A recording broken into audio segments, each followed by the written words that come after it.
Bonjour Naomi. À ce sujet qui intéresse plus d'un, Cannes 2021, les éléphants se mettent la pression avant d'affronter l'Algérie ce jeudi. Oui, bonjour à tous. C'est ce que révèle le matin après la rencontre, après le match nul plutôt concédé par les Ivoiriens hier face à la Sierra Leone, 2 buts partout.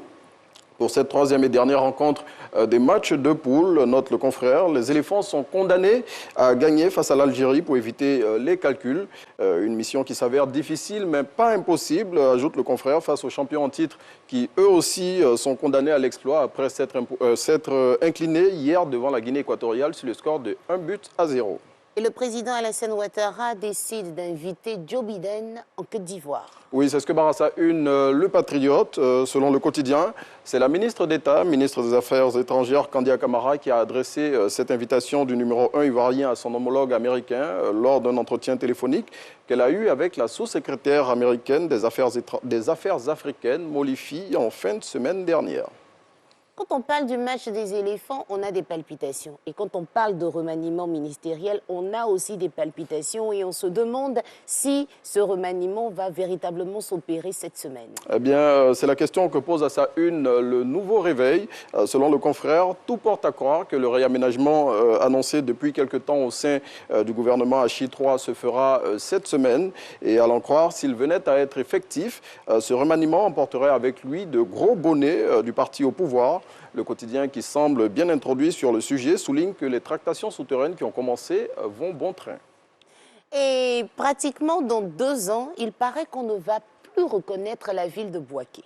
Eh bien, c'est la promesse faite aux populations par le Premier ministre Patrick Hachi dans la capitale du Béquet la semaine dernière, au moment de l'inauguration d'un établissement d'enseignement technique dans la ville. Et selon Fraternité Matin, le chef du gouvernement a profité de sa présence à Bouaké pour visiter la zone industrielle de la ville et a annoncé que de grands investissements seront faits dans la deuxième ville du pays. Et après Bouaké, vous nous emmenez directement dans une autre belle ville de la Côte d'Ivoire. Il s'agit de Daloa, où malheureusement, un poste de gendarmerie et une sous-préfecture ont été attaqués. Oui, ces deux institutions de l'État de Côte d'Ivoire ont été pris à partie par des individus en colère le vendredi dernier. Et ces deux institutions se trouvent à Gadouan, dans la sous-préfecture de Gadouan.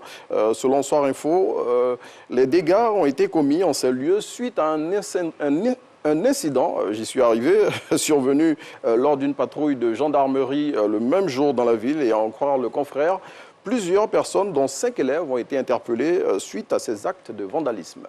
Continuons de faire le tour de la Côte d'Ivoire. Après Bouaké, Daloa, on dépose nos valises maintenant à Yamoussoukro parce qu'il faut sauver le palais de Félix Houphouët-Boigny. Eh bien, c'est le SOS que lance à sa une l'expression de ce jour. Selon le confrère qui a conduit une enquête dans la capitale politique de la Côte d'Ivoire, si rien n'est fait, le palais du premier président de la Côte d'Ivoire, qui faisait la fierté de la capitale politique de notre pays, va tomber en ruine. Et pour le quotidien, seule une décision des autorités ivoiriennes peut permettre de préserver ce joyau qui fait partie de l'histoire de notre pays.